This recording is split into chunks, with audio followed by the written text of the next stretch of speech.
ఇంకా ఎవరు ఊహించని ఒక ఉద్యమం, అంతకు మించి ఒక ఊహించని విధ్వంసం. నేపాల్ పరిస్థితులు చూస్తూ ఉంటే ఒక్కసారిగా ప్రజల నుంచి ఈ స్థాయిలో, అది కూడా సోషల్ మీడియాని నిషేధిస్తూ ఒక నిర్ణయం తీసుకుంటే ఈ స్థాయిలో ఒక విధ్వంసం, ఈ స్థాయిలో ఒక భారీ ఉద్యమం వస్తుంది అని చెప్పి ప్రభుత్వాలు సైతం ఊహించలేదా? ఒక మంత్రిని నడి రోడ్డు మీద పరిగెత్తించి కొట్టిన పరిస్థితి వచ్చింది అంటే నేపాల్ నుంచి నేర్చుకోవాల్సిన పాఠం ఏంటి, నేపాల్ నేర్పిన పాఠం ఏంటి మిగిలిన రాష్ట్ర ప్రభుత్వాలకు కానీ లేదంటే దేశ ప్రభుత్వానికి కానీ? ఇదే ఇప్పుడు ఒక అతిపెద్ద చర్చ. దీని మీదే మొత్తం యావత్ దేశం, ప్రపంచం కూడా నేపాల్ వైపు చూస్తుంది. ఎందుకు ఈ పరిస్థితి వస్తుంది? ఎందుకంటే దీన్ని ఆంధ్రప్రదేశ్కి సింక్ చేయాలా లేదా అనేది నాకు అంత అవగాహన లేదు, కానీ ఆంధ్రప్రదేశ్లో కూడా మొన్న తీసుకున్న ఒక నిర్ణయం, మన క్యాబినెట్లో సోషల్ మీడియాకి సంబంధించి ఒక చట్టం తీసుకురావాలని. ఓకే, దీన్ని కంపేర్ చేయాలా లేదనేది. కాకపోతే ఇలాంటి నిర్ణయాలు తీసుకునే ముందు ఈ స్థాయిలో ప్రజల నుంచి ఊహించని వ్యతిరేకత. ఎందుకంటే నేపాల్లో జరిగింది చిన్న అంశం ఏం కాదు, చిన్న విధ్వంసం ఏం కాదు. అది ప్రజల నుంచి ఆ స్థాయిలో తిరుగుబాటు వస్తుందని మేబీ అక్కడ కూడా ఎవరో ఊహించుంటారు. ఆ పరిస్థితులు వేరే రాష్ట్రంలో లేదంటే దేశంలో ఇంకెక్కడ కూడా రాకుండా ఉండాలి అంటే నేపాల్ నుంచి ఏం నేర్చుకోవాలి, అసలు ఎందుకు ఈ పరిస్థితి వచ్చింది, ఇది అంశం మీద చర్చించే ప్రయత్నం చేద్దాం. సార్, నిజంగా అంటే నేపాల్లో ఈ పరిస్థితి వస్తుంది అని వాళ్ళు ఊహించారా లేదో, లేదంటే ప్రజల నుంచి ఆ స్థాయిలో ఉద్యమం? ఇక్కడ రెండు అంశాలు. ఒకటి, సోషల్ మీడియా అనేది ఎంత బలమైన ఆయుధంగా మారిందనేది ఒకటి. దాని మీద ఏదైనా ప్రభుత్వం ఇలాంటి కఠినతరమైన నిర్ణయాలు తీసుకుంటే ఈ స్థాయిలో ఉంటుందా? అసలు నేపాల్ అంశం దేనికి ఉదాహరణగా చూడాలి? అక్కడి నుంచి ఏం నేర్చుకోవాలి? మనకి ఇక్కడ వామపక్షవాదులు ఓ పెద్ద ఇష్యూ జరుగుతుంటే దాని నుంచి పిల్ల వ్యవహారాలు తీసి మాట్లాడుతూ ఉంటారనమాట. వాస్తవంగా నేపాల్లో జరిగినటువంటి విషయాల్లో అలాంటి పిల్ల చేస్తే ఈ సోషల్ మీడియా. రెండు కొండల మధ్యన రెండు కొండలు ఢీకొట్టున్నప్పుడు మధ్యలో పొటేలు వెళ్తే నలిగిపోతుంది. రెండు బలమైన శక్తుల మధ్య నలిగిపోతున్నటువంటి దేశాలు ఇవి.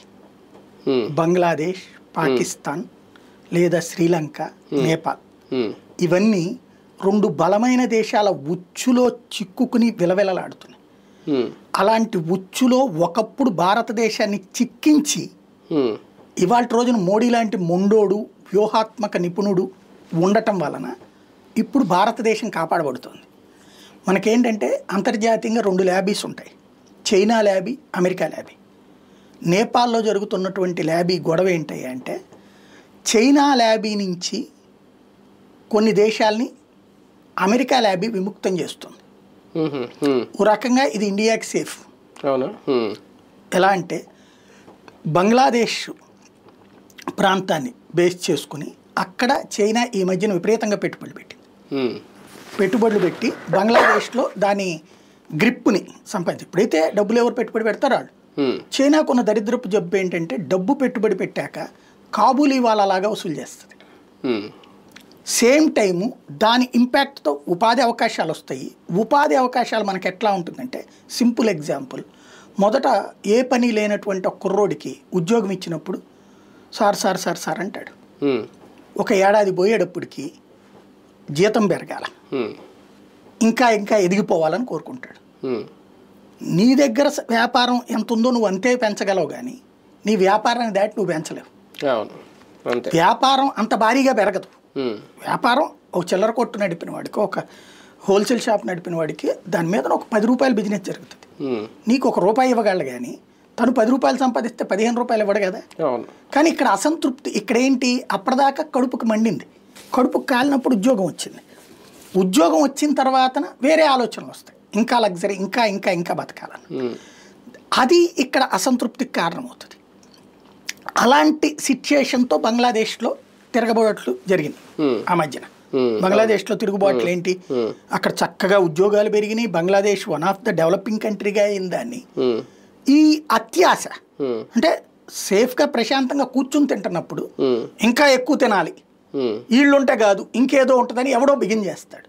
ఈ ఎవడంటే సోషల్ మీడియా. ఈ సోషల్ మీడియాలో అమెరికా, యూరప్ దేశాలు, యూరప్ అనను కానీ అమెరికాలో ఉన్నటువంటి డీప్ స్టేట్ టీము అమెరికా ఆధిపత్యం నుంచి చైనా ఆధిపత్యంలోకి వెళ్ళే దేశాల మీదన వేసే అస్త్రం సోషల్ మీడియా. సోషల్ మీడియాలో నీకు ఏది హైలైట్ కావాలి? ఇప్పుడు కొంతమంది నా రీచ్ తగ్గిపోయింది అంటుంటారు. ఏంటది రీచ్ తగ్గేది? తగ్గించగలిగేది ఎవరు? Social media platform. ఇలాంటి భావజాలం ఉన్నటువంటి వాటిని డౌన్ ప్లే చేయండి, రీచ్ కనబడదు. ఇలాంటి భావజాలం ఉన్నదాన్ని ఎక్స్పోజ్ చేయండి, హైలైట్ అవుతుంటాయి. 1కి 10 సార్లు కనబడదు. మన ఫేస్బుక్ ఓపెన్ చేయగానే ఒక మామూలుగా ఇదివరకు ఏంటంటే ఆల్గారిథం, మనం ఏం చూస్తున్నామో అవి వచ్చాయి. ఇప్పుడు అట్లా కాదు, వాళ్ళు ఏం చూపెట్టాలనుకుంటున్నారు అది వస్తుంది. అంటే సోషల్ మీడియా కూడా ఒక షేర్ మార్కెట్ లాగా తయారైపోయినట్టుంది. అంటే అది వాళ్ళు షేర్ మార్కెట్ అన్న డిమాండ్ సప్లై ఉంటుంది, ఇది అది కాదు. యాజమాన్యాల ఆలోచన ధోరణికి అనుగుణంగా ఉంటుంది, తెలివైనటువంటి ఎత్తుగా. మన మీడియా ఎప్పుడో దిగజారింది, సోషల్ మీడియాలో అంత దిగజారుడు కాల. ఇంకా యాజమాన్యాలు వాళ్ళదంతా అంతర్జాతీయ స్ట్రాటజీస్, ఇక్కడ మనకి లోకల్ స్ట్రాటజీస్తో వస్తున్నాం. ఈ స్ట్రాటజీస్ దరిద్రం నుంచి సోషల్ మీడియాకి వెళ్తే అక్కడ అంతర్జాతీయ స్ట్రాటజీల మధ్య నలుగుతున్నాం. వీళ్ళు ఏం చేస్తున్నారు, ఇప్పుడు చైనా చెప్పు చేతల్లో నడిచిన ఈ శ్రీలంక కావచ్చు, నేపాల్ కావచ్చు, పాకిస్తాన్ కావచ్చు, బంగ్లాదేశ్ కావచ్చు, మీరు అబ్జర్వ్ చేస్తే ఒక 10 ఏళ్ల నుంచి కూడా ఇవన్నీ కూడా వాస్తవంగా ఇవన్నీ భారత్ ఫ్రెండ్లీ దేశాలు. పాకిస్తాన్ పక్కన పెడితే ఈ అన్ని దేశాలకి భారతదేశం ఓ రకంగా చెప్పాలంటే పెద్దన్న అంటే మన ఆస్తి అంతా తమ్ముళ్ళకి ఇచ్చేయం. తమ్ముడు వ్యాపారం చేసుకుంటానంటే ఎంత ఇస్తాం, వ్యవసాయం చేసుకుంటానంటే అంత సాయం చేస్తాం, ఏదన్నా తమ్ముడికి కష్టం వస్తే వైద్య సహాయం పంపించడము ఇట్లాంటివి చేస్తాం. అలాగే ఈ దేశాలను ఎప్పటికప్పుడు మనం పెద్దన్న పాత్ర పోషించి ఆదుకుంటున్నాం. చైనా ఏం చేసింది, ఆడేమిస్తున్నాడయ్యా, నేను ఈ దేశంలో పెట్టుబడి పెడతాను తీసుకో అని చెప్పేసి అక్కడున్న రేర్ ఎర్త్ మినరల్స్ మీద కాన్సన్ట్రేట్ చేసుకుంది. అక్కడ ఉన్నటువంటి వ్యూహాత్మక భాగస్వామ్య ప్రదేశాలు భారతదేశాన్ని భవిష్యత్తులో ఇరకాటంలో పెట్టడానికి చైనాకు వచ్చిన సమస్య ఏంటంటే ఆ మూల ఉంటుంది, అది దానికి సముద్రపు ఎంట్రన్స్ లేదు. ఆ సౌత్ చైనా సీ తప్పించి మిగతా ఎంత ప్రపంచవ్యాప్త వ్యాపారాలు జరిగే పనామా కెనాల్ దగ్గర నుంచి ఇతర ఏవైతే ఉన్నాయో మలక్కా జలసంధి ఇవన్నీ కూడా చైనాకి చాలా దూరం. కాబట్టి అది ఎక్స్పాండ్ కావాలనుకుంటుంది. దాని ఫార్ములా ఏంటంటే మావో జడాంగ్, సిపిఐఎం అంటే మావో కదా, వాళ్ళకి సంబంధించినటువంటి ఒక ఫార్ములా ఏంటి అంటే 5 ఫింగర్ అంటాడు అనమాట. దాంట్లో మీకు మన భారతదేశంలో లడాక్, అరుణాచల్ ప్రదేశ్, అట్లా బంగ్లాదేశ్లో ఉన్నటువంటి ప్రదేశాలు ఇట్లాంటివన్నీ కలిపి ఒక 5 ప్రదేశాలు లెక్కేశాడు అనమాట. నేపాలు, లిపులేక్ అంటే ఈ హిమాలయ పర్వత ప్రాంతాలు, ఇవన్నీ కూడా వాళ్ళు లాక్కోవాలి. 100 సంవత్సరాల చైనా 100 ఏళ్ళు వచ్చే టైంకి ఇవన్నీ లాక్కుంటే అప్పుడు చైనా అమెరికాని దాటి ప్రపంచాన్ని శాసిస్తుంది. ఈ సముద్ర జలాల రవాణాని ఎవడు శాసిస్తాడో వాడే కింగ్. ఇప్పుడు మలేషియా మీకు సింగపూర్కి బతికేది సముద్ర జలాల మీదనే, దాంట్లో నుంచి వచ్చే ఆ షిప్స్ మూలంగానే వాళ్ళకి ఆదాయం, ఇంకేం లేదు వాళ్ళకి. ఇప్పుడు మీకు ఈ తీవ్రవాద సంస్థలు ఉన్నాయి కదా, హౌతీ తీవ్రవాదులు, వీళ్ళు బతికేది ఏంటిది, వాళ్ళ పక్క నుంచి వెళ్తున్నటువంటి మలక్కా జలసంధికి సంబంధించినటువంటి రెడ్ సీ సంబంధించినటువంటి ట్రాన్స్పోర్టేషన్ని బెదరేసి అక్కడ చేసే ఏదో పనులతోనే సంపాదిస్తున్నారు. ఆయిల్ కూడా అక్కడి నుంచి ట్రాన్స్పోర్టేషన్ చేస్తారు. అక్కడ వాళ్ళు ఏంటి ఆయిల్ స్థావరాల ఏరియానే లాక్కుంటారు. ఇట్లాంటిది ఇవన్నిటి ప్రోత్సహిస్తుంటుంది అమెరికా.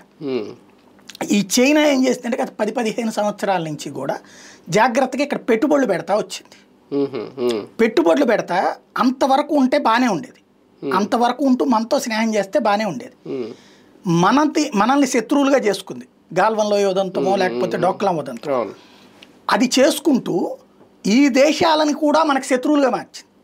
శ్రీలంకలో నోటికొచ్చిన కారుకోతలు కూసారు ఆ మధ్యన మనకి వ్యతిరేకంగా. నేపాల్లో వాడైతే అసలు నోటికొచ్చిన మామూలుగా చేయలేదు. ఇప్పుడు ఈ ఓలీ శర్మ అనేటటువంటి మామూలు దుర్మార్గుడు కాదు. రాముడు మా దేశంలో పుట్టాడు, మీ దేశంలో రామాయణం ఏంటి, అయోధ్య ఏంటి అన్నాడు, అంత దరిద్రుడు వాడు. అదే సందర్భంలో బంగ్లాదేశ్లో కూడా హసీనా చేత కూడా మాట్లాడిచ్చారు భారత్కు వ్యతిరేకంగా. పాకిస్తాన్ అయితే ఇక తెలిసిందే. వీటన్నిటి ద్వారా భారత్కి ఎదుగుదలని ఆపటం, రెండవది ఆయా దేశాల మీద భారత్ ఇన్ఫ్లుయెన్స్ని తగ్గించి వాళ్ళ ఇన్ఫ్లుయెన్స్ పెట్టుకోవడం చేశారు. భారత్కు రకంగా చాలా రోజుల నుంచి పెద్ద సమస్యగా మారింది. ఇక్కడ ఈ దేశాలకు సంబంధించినటువంటి రాజకీయ నాయకులు బుర్ర తక్కువ వేదవులు, వాళ్ళకి ఏ అమ్మాయిలను ఎరేసారు, వీళ్ళు హనీ ట్రాప్స్ చేశారు.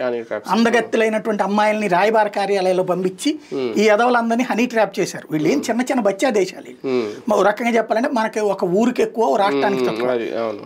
అలాంటి వాళ్ళని హనీ ట్రాప్ చేసేసి వాళ్ళని గుప్పెట్లో పెట్టుకుని మనకి వ్యతిరేకంగా మాట్లాడిస్తా మనతో ఆ దేశ ప్రజలను కూడా మనకు వ్యతిరేకంగా చేసే ప్రయత్నం చేశారు. కానీ సాంస్కృతికంగా వీళ్ళు చైనాకి వ్యతిరేకమైన సంగతి తెలుసుకోలేకపోయారు.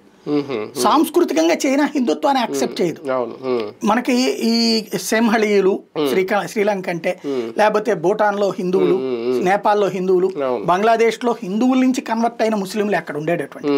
కాబట్టి ఈ బ్యాచ్ అందరికీ కూడా చైనా మనస్తత్వం కుదరదు అక్కడ. ఆ తిండి, ఆ వ్యవహార శైలి, వీళ్ళందరూ భారత లక్షణాలు ఉన్నటువంటి వాళ్ళు ఉంటారు. అంతా భారత ఉపఖండంలో పార్టీ కాబట్టి ఇది అది అంటే సాంస్కృతిక అవసరాన్ని కనిపెట్టలేకపోయి వచ్చింది. అది దాని మూలంగా పబ్లిక్ని అటు క్యాష్ చేసుకోలేకపోయింది, నాయకులను అటు తిప్పుకోగలిగింది, పబ్లిక్ని క్యాష్ చేసుకోలేకపోయింది.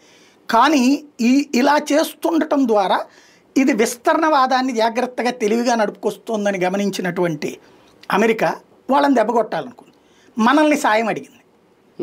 మన ద్వారా తైవాన్ ఇష్యూలో కెలికి చైనాతో యుద్ధం చేయించాలని చూసింది. లైక్ ఉక్రెయిన్ ద్వారా రష్యా మీద చేయించినట్టు. మనం అందుకు ఒప్పుకోలే. ఎందుకు? మనం ఎదుగుతున్నాం.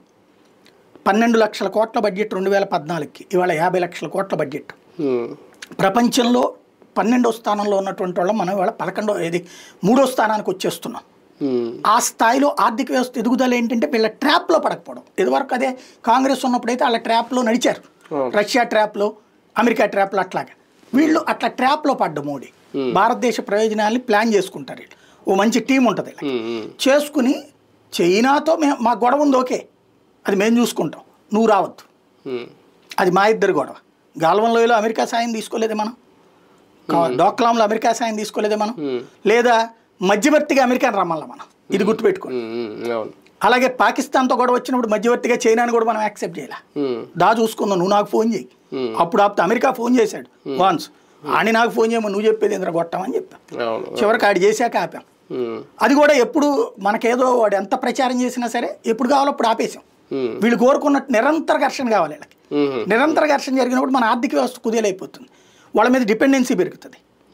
అప్పుడు చైనా లాంటి దాని మీద మనల్ని వాడచ్చు అస్త్రంగా. ఇప్పుడు ఉక్రెయిన్ రష్యా మీద వాడినట్టు, ఒకప్పుడు తాలిబాన్లను రష్యా మీద వాడినట్టు అట్లాగా వాడదామని చూశారు. ఇక్కడ ఆపుకొచ్చారు.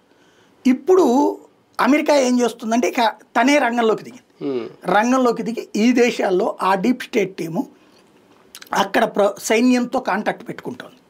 సైన్యం వాళ్ళకి డబ్బులు ఏరేస్తుందా, లేకపోతే వాళ్ళ దేశంలో స్థిరత్వం, నేను ఇందాక చెప్పినట్టు సాంస్కృతిక స్థిరత్వం ముఖ్యం. అమెరికాలోకి వెళ్ళి బతకగలరు వీళ్ళు, యూరప్ దేశాల్లోకి వెళ్ళి బతకగలరు ఈ 4 దేశాలు. చైనాలోకి వెళ్ళి బతకలేరు, ఎందుకు అది నియంత్రణ దేశం. అక్కడేం వీళ్ళు స్వేచ్ఛగా బ్రతకడానికి ఇష్టం వచ్చినట్టు ఉండదు. ఈవెన్ సోషల్ మీడియా ప్లాట్ఫారాలు కూడా ఇవన్నీ వరల్డ్ అంతా ఒకటి, చైనావి సపరేట్. చైనావి అక్కడ ఉండవు, చైనావి ఇతర దేశాల్లో ఉండవు, ఇతర దేశాలు చైనాలో ఉండవు. కాబట్టి అక్కడ ఉన్నటువంటి సాంస్కృతికంగా అంటే వీళ్ళకి ఎక్కడికి వెళ్ళి బతకడానికి ఇష్టపడతారు. వాళ్ళని నయానో భయానో బెదిరించి కంట్రోల్లో పెట్టుకుంటున్నారు సైన్యాలు. కంట్రోల్లో పెట్టుకుని ఈ గొడవలు సృష్టిస్తుందంతా త్రూ సోషల్ మీడియా ద్వారా. ఎవడైతే కొంచెం ఇన్ఫ్లుయెన్సర్గా ఉంటాడో వాళ్ళని ప్రమోట్ చేస్తున్నారు, వాళ్ళకి ఆర్థిక సాయం చేస్తున్నారు. ఈ ఇన్ఫ్లుయెన్సర్ 10 మంది చిన్న ఇన్ఫ్లుయెన్సర్లను క్రియేట్ చేసుకుంటున్నాడు. వీళ్ళందరికీ ఆర్థిక సాయం ఏమన్నారంటారు, అక్కడ ఎన్జిఓల రూపంలో సాయం చేస్తారు. ఇప్పుడు ఫర్ ఎగ్జాంపుల్ ఒకడికి బాగా దొరద ఉంటుంది, అడిగే రిటైర్ అయిపోయిన ప్రొఫెసరు, లేకపోతే ఏదో నెల జీతం వస్తుంటుంది, ఏదో ఒకటి మాట్లాడుతూ ఉండాలి. ఏది ఎక్కువ ప్రచారం పొందుతుంది, అందరూ మాట్లాడేటప్పుడు దానికి భిన్నంగా మాట్లాడితే ప్రచారం బాగా వస్తుంది అనుకుంటాడు. అలా మాట్లాడేటటువంటి వాడు ఆ దేశానికి వ్యతిరేకంగా మాట్లాడితే బాగుంటుంది, అప్పుడు ప్రచారం ఎక్కువ వస్తుంది. అతనికి అక్కడికి పిలిచి అవార్డు ఇస్తారు, అమెరికాలో కూర్చోబెట్టి భోజనం పెడతారు. అసలు మీరు సూపర్ సార్, మీ మేధస్సుకి హ్యాట్స్ ఆఫ్ సార్ అని అక్కడ సెల్యూట్ కొడతారు 4 అమ్మాయిలు వచ్చి. వెంటనే ఇడికి పొంగిపోతాడు. అదేదో వాడికి తెలియదు, అది తెలియకుండానే వాళ్ళ ట్రాప్లోకి వాడికి దేశానికి వ్యతిరేకంగా మాట్లాడడం ఏం చేస్తారు. ఇట్లా మాట్లాడే వాళ్ళకి 10 మందికి 10 అవార్డులు ఇచ్చి, ఇదిగో ఇంత అవార్డులు ఇచ్చిన మేధావులు మీతో మాట్లాడుతున్నారు, మీరు చెప్పేది వినండి అని చెప్పేసి సోషల్ మీడియాలో వీళ్ళకి సంబంధించినటువంటి ఫేక్ టీమ్స్ అన్ని ప్రచారం చేస్తాయి. దాన్ని హైప్ చేయడానికి ఈ సోషల్ మీడియా ప్లాట్ఫారాలకి యాజమాన్యాలని చేసి పెడతాయి. దానికి వ్యతిరేకంగా మాట్లాడే వాళ్ళని డౌన్ ప్లే చేస్తాయి. క్రమంగా ఇది ఒక ప్లాట్ఫామ్ నడిచిపోతుంది.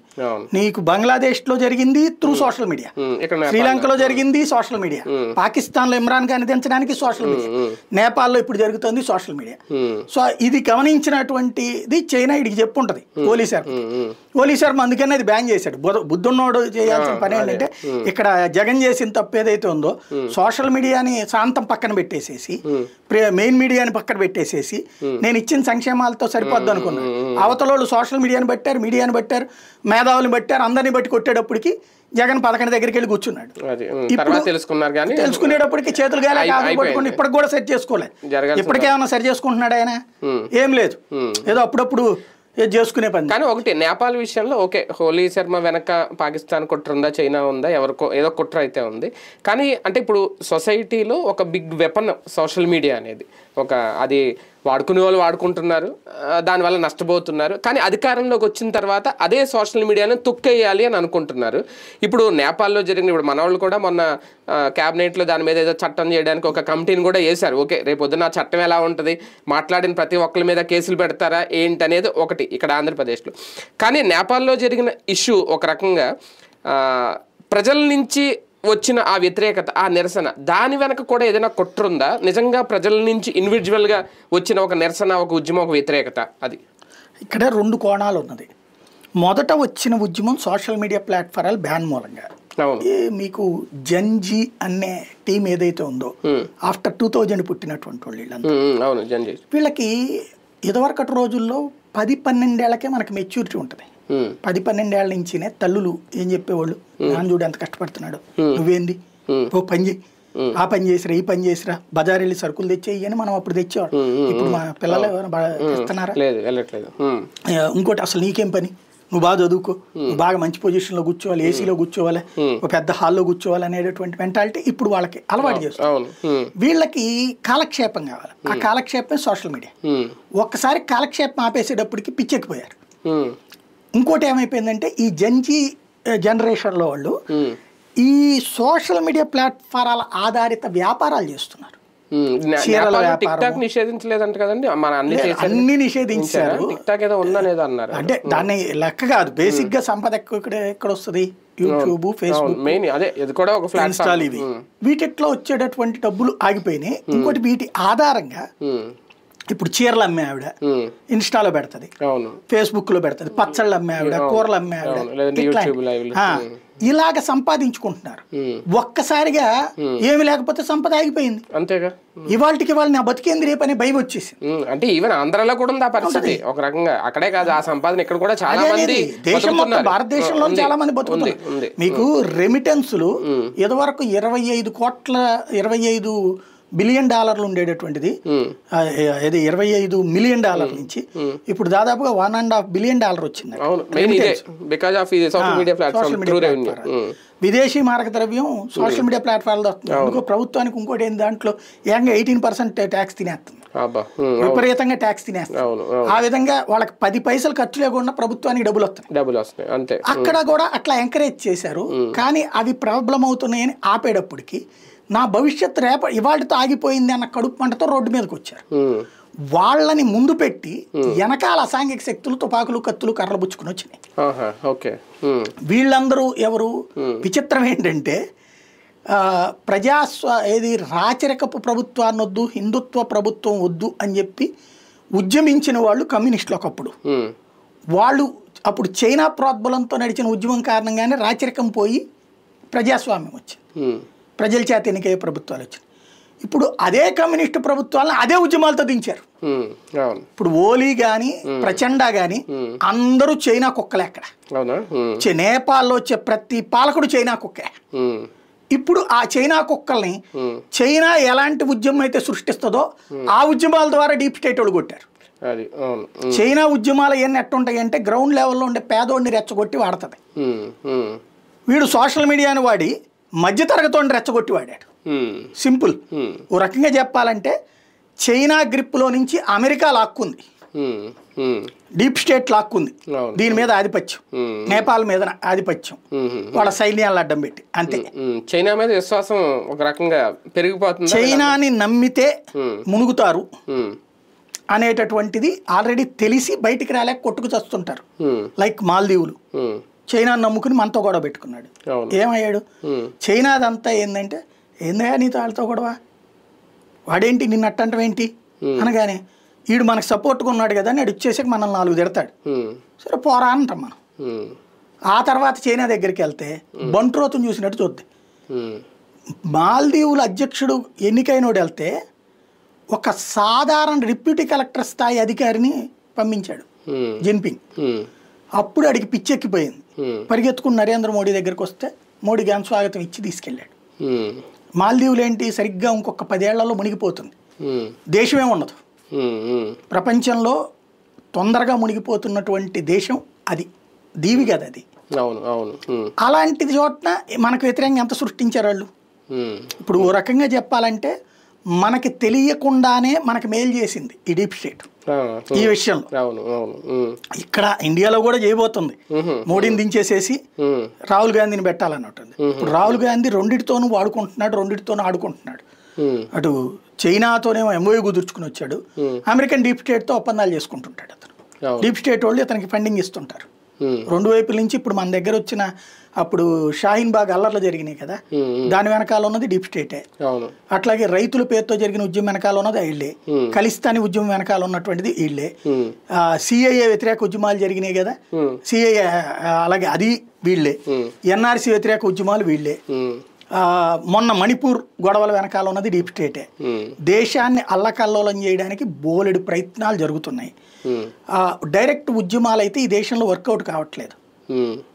కాబట్టి ఇప్పుడు రాహుల్ని ముందు పెట్టి ఈ ఓటు చోరులో ఇట్లాంటి నాటకాలు నడిపిస్తున్నారు. సార్ మామూలుగా ఆర్థిక మూలాల మీద దెబ్బ కొట్టుకోవడం అనేది పార్టీలు చేస్తూ ఉంటాయి. ఇప్పుడు ఫర్ ఎగ్జాంపుల్ ఆంధ్రప్రదేశ్ జగన్ ఆర్థిక మూలాలు కొట్టాలని వీళ్ళ ఆర్థిక మూలాలు కొట్టాలని ఆయన ఉన్నప్పుడు అది కానీ ప్రజల ఆర్థిక మూలాల జోలికి వెళ్తే పరిస్థితి ఎలా ఉంటుంది అని నేపాల్ ఘటన ఒక ఉదాహరణగా తీసుకోవాలా? డైరెక్ట్ మనం పాయింట్కి వచ్చేస్తే ఆంధ్రప్రదేశ్లో కూడా భవిష్యత్తులో ఇలాంటి నిర్ణయాలు తీసుకుంటే, అంటే మరీ సోషల్ మీడియా నిషేధిస్తారని నేను అన్నగాని ఒక చట్టం తీసుకురావడము అంటే కంట్రోల్ చేసే ప్రయత్నం చేస్తే ఇలాంటిది ఎక్కడైనా ఎదుర్కొనే అవకాశం ప్రభుత్వానికి ఉంటుందా? ప్రభుత్వం దానికి సిద్ధంగా ఉండాలా? బేసిక్గా ఒకటే, వీళ్ళ ఆలోచన వేరు, జరిగేది వేరు. ఎప్పుడైనా సరే నువ్వు ఇన్నేళ్ల పాటు ఏం చేసావు? జగన్ని నీ నోటికి వచ్చినట్టు తిట్టావు, సైకో అంటావు, రాక్షసుడు అంటావు, అరాచకం అంటావు, బతకడానికి వీల్లేదంటావు, ఏమైనా మాట్లాడావు. ఇది ఏ మీడియాలో మాట్లాడావు? ప్రింట్ ఎలక్ట్రానిక్ మీడియానే కాదు, సోషల్ మీడియాలో. అప్పట్లో ఒక 3-4 కేసులు వచ్చినాయి. వెంటనే సోషల్ మీడియా స్వేచ్ఛను చంపేస్తారా అన్నారు. అలాగా సోషల్ మీడియాలో జగన్ని తిట్టిన వాళ్ళని పిలిచి సన్మానాలు చేశారు. వాళ్ళకి వెనకాల నిలబడతామన్నారు, అండగా నిలబడతామన్నారు. ఆ తర్వాత సోషల్ మీడియాకి సంబంధించి జగన్ ఈలోపు కోర్టుల్లో కేసుల్లో ఎదురు దెబ్బ తగిలేప్పటికీ జగన్ వాళ్ళని పట్టించుకోవడం మానేశాడు. సోషల్ మీడియానే ఆయుధంగా చేసుకున్నారు. సోషల్ మీడియా ఆయుధంగా జగన్ని బ్యాడ్ పాపులర్ చేయగలిగాం కాబట్టి ప్రింట్ మీడియా, ఎలక్ట్రానిక్ మీడియా వాళ్ళు మన గ్రిప్లోనే ఉంది. మనం ఏం చెప్తే వాడిని తిట్టు అంటే తిడతాయి, పొగుడు అంటే పొగుడుతాయి. అసలు రోజు ప్రతి వార్తలో కూడా ఒక విషయాన్ని చిమ్ముతా వార్తలు రాస్తాయి. మనకు అనుకూలంగా భజన చేస్తే ఎదురోడిని దొంగని చేసి చూపెడతాయి. అప్పుడు 2018-19లో మోడీని ఎట్ట తిట్టారు, ఇప్పుడు జగన్ ఎట్ట తిడతా రాస్తారు. ఈ సోషల్ మీడియా ఒక్కటే కాస్త కాంప్లికేటెడ్ అవుతుంది. దీన్ని ఎలా కంట్రోల్ చేయాలి అంటే జస్ట్ ఓ రకంగా చెప్పాలంటే దమ్కి ఇవ్వటం. దమ్కి ఇస్తానే ఉంటారు, కేసులు పెట్టడం, బెదిరించడము, లేకపోతే గనక పిలిపించడము, వార్నింగ్లు ఇవ్వడం, ఇది చేస్తూనే ఉంటారు. ఇది చేసే కొద్దీ నేను గమనించింది ఏంటంటే వాస్తవంగా వైఎస్ఆర్ కాంగ్రెస్ పార్టీకి మొన్న ఎలక్షన్స్ ముందే వాళ్ళ సోషల్ మీడియా చాలా వరకు డిజప్పీర్ అయింది. ఎందుకని? పట్టించుకోలేదు మమ్మల్ని పవర్లో ఉన్నప్పుడు అనేసి. అందులో ఒక 30% వెళ్ళి తెలుగుదేశంతో జనసేనలో చేరారు, మిగతా 70% సైలెంట్ అయిపోయారు. అయిపోయిన వాళ్ళని కూడా వీళ్ళు వైలెంట్గా వెళ్ళి పట్టుకొచ్చి కేసులు పెట్టారు. దాంతో ఇక మనం గనక సోషల్ మీడియాలో వచ్చిన తర్వాత సైలెంట్గా ఉండటం కుదరదని ఇప్పుడు వాళ్ళందరూ జగన్కి అనుకూలంగా, ఎందుకంటే ఏదో ఒక సపోర్ట్ కావాలి, అంతే కదా, జగన్కి అనుకూలంగా వ్యవహరిస్తున్నారు. నేను ఇంతకుముందు కూడా చెప్పా, నువ్వు ఎన్ని కేసులు పెడతావో జగన్కి అంత బలాన్ని ఇచ్చినట్టు. నువ్వు చూసుకుంటే జగన్ని చూసుకో, జగన్ని ఎలా చేసుకోవాలో చూసుకో. జగన్ని దెబ్బ కొట్టడం కోసం జగన్కి పాజిటివ్గా మాట్లాడే వాళ్ళందరినీ నువ్వు ఏదో ఒకటి చేస్తున్నావు అనుకో, వాళ్ళు జగన్ మీద ప్రేమతో చేయట్లా, రాష్ట్రం మీద ప్రేమతో చేయొచ్చు, లేదా నీ లోపాలను గురించి ఎత్తి చూపెట్టచ్చు. నీ లోపం ఎత్తి చూపెట్టినప్పుడల్లా జగన్ మనిషి నువ్వు క్యాలిక్యులేట్ చేసి వాళ్ళని హింసిస్తే గత్యంతరం లేక జగన్ దగ్గరికి వెళ్తారు. 2019లో జరిగింది ఏంటి? 14-19 మధ్యలో, ఆ 18-19 మధ్యలో చాలా చిరాకు తెప్పించారు చాలా మందికి. ఈవెన్ బీజేపీ సానుభూతి పరుల మీద కేసులు పెట్టడం, జనసేన వాళ్ళ మీద కేసులు పెట్టడం, ఇదంతా అయినా కూడా పవన్ కళ్యాణ్ జగన్ని కొడతామని చెప్పాడు. కానీ వాళ్ళ కార్యకర్తలు, వాళ్ళ అభిమానులు జగన్ కొట్టేశారు. ఆ తర్వాత చేతులు ఎత్తండి ఎంతమంది ఎత్తారు? ఎందుకని చెప్పారు వాళ్ళు? వాళ్ళ హింస నుంచి తప్పించుకోవడానికండి అన్నారు. అంటే ఏంటి, నువ్వు అణచివేత అన్నది రాజకీయాల్లో మంచిది కాదు. తాత్కాలికంగా సంతోషం ఉంటుంది. జగన్ ఏంటి చంద్రబాబును అరెస్ట్ చేసినప్పుడు సంతోషపడ్డాడు, కానీ తర్వాత ఇంపాక్ట్ ఎట్టొచ్చింది? నువ్వు ఎంత పెద్ద బాగా కోట్ల మింగిన అయినా సరే నువ్వు రాజకీయంగా 100 విమర్శించు, జనం తిట్టుకుంటారు, అటు దొంగే తిన్నాడు అని అనుకుంటాడు. కానీ జైల్లో పెట్టగానే అయ్యో పాపం సింపతి. ఆ సింపతి అనేది జగన్కి ఇప్పటికి తెచ్చిపెట్టారు వీళ్ళు. తెలివైన వాళ్ళు అయితే జగన్కి నాకు తెలిసి దూరమైన వాళ్ళల్లో 20% మానవ వనరులను తెచ్చిచ్చారు వీళ్ళు ఇప్పటికి కేసులు పెట్టడం ద్వారా. మొన్న ఎవరు కాకాని గోవర్ధన్ రెడ్డి మన ఇంటర్వ్యూలోనే చెప్పుకొచ్చారు, జైల్లో ఉన్న వాళ్ళలో గంజాయి కేసులో తప్ప మిగిలిన వాళ్ళందరూ వైసీపీ వాళ్ళేనట. నిండిపోయిందట, ప్రతి జైలు వైసీపీ కార్యకర్తలతో నిండిపోయిందట. ఇప్పుడు వాళ్ళందరూ ఏం చేయాలి? రేపు బయటకు వచ్చాక అయ్యో చంద్రబాబు గారు మంచి పని చేశారు, మేము జగన్ వెనకాల ఉన్నందుకు అని చెప్పేసి రోజు బాబు గారి భజన చేస్తారా? చేయరు కదా. రోజు ఇక జగన్ వెనకాల అవసరమైతే చచ్చైనా సరే చేద్దాం అనుకుంటాం. ఇంకొకటి ఏంటంటే ఎప్పుడైనా సరే ప్రజాస్వామ్యంలో మాట్లాడుకోవడానికి అవకాశం ఇవ్వాలి. మహిళలకి మగవాడికి తేడా ఏంటంటే మగవాళ్ళ గుండె నొప్పులు ఎక్కువ వస్తాయి, మగవాడికి సైకలాజికల్ అంటే హెల్త్ ప్రాబ్లమ్స్ ఎక్కువ వస్తాయి. ఎందుకని? వీడు ఏడవకూడదు, నలుగురితో చెప్పుకోలేడు. అదే మహిళలు అయితే ఏడుస్తాను లేకపోతే తిట్టుకుంటాను ఓపెన్ అయిపోతారు, వాళ్ళది అక్కడితో తీరిపోతుంది. సోషల్ మీడియా అనేది అలా తీర్చుకునే దురద, తీర్చుకొనిస్తే ప్రశాంతత వస్తుంది. వాళ్ళని నువ్వు ఎప్పుడైతే తీర్చుకొని కూడా చేస్తున్నావో అనారోగ్యం వస్తుంది, రెవల్యూషన్ వస్తుంది. దాంట్లో సోషల్ మీడియా విషయంలో ఇలాంటి హోంకరింపులు పర్లా, చూస్తాం అంతు చేస్తాం ఇట్లాంటి పర్లా. కానీ ఇప్పటికి ఒక రౌండ్ అయిపోయింది. ఇప్పటికి అది పెరిగింది అనుకోండి, ప్రజా తిరుగుబాటు అవుతుంది. నేపాల్ అయితే మాత్రం 100% ప్రజా తిరుగుబాటు కానీ చూడండి దాన్ని. రైట్, చూద్దాం. మొత్తానికి నేపాల్ ఘటన ఒక్కసారిగా దేశవ్యాప్తంగా ఉలిక్కి పడేలా చేసింది. ప్రజల నుంచి ఈ స్థాయిలో తిరుగుబాటు ఎవరిని లెక్క చేయట్లేదు. అక్కడ ప్రభుత్వాన్ని, మంత్రుల్ని, ప్రధాని ఎవరిని లెక్క చేయలేని పరిస్థితి. అంటే ఒక నిషేధం లాంటి సోషల్ మీడియా జోలికి వెళ్ళిన, ప్రజల ఆర్థిక మూలాలను దెబ్బకొట్టే ప్రయత్నం చేసిన ఏ రకంగా రోడ్డు ఎక్కుతారు అనడానికి నిదర్శనం ఒక రకంగా నేపాల్. అంటే దాన్ని సమర్థిస్తున్నాం అని కాదు ఇక్కడ, కాకపోతే ప్రభుత్వాలు తీసుకునే నిర్ణయాల విషయంలో జాగ్రత్తలు తీసుకోకపోతే ప్రజల నుంచి ఇలాంటి ఉద్యమాలు, ఇలాంటి నిరసనలు, ఇలాంటి విధ్వంసాలు, ఇలాంటి ఉద్రిక్తతలు ఎదురు చూడాల్సి వస్తుంది అనడానికి నేపాల్ ఘటన నిదర్శనం. మరి మన ప్రభుత్వాలు ఎలాంటి నిర్ణయాలు తీసుకుంటే భవిష్యత్తులో అనేది ఇంకా వేచి చూడాల్సిన అంశం.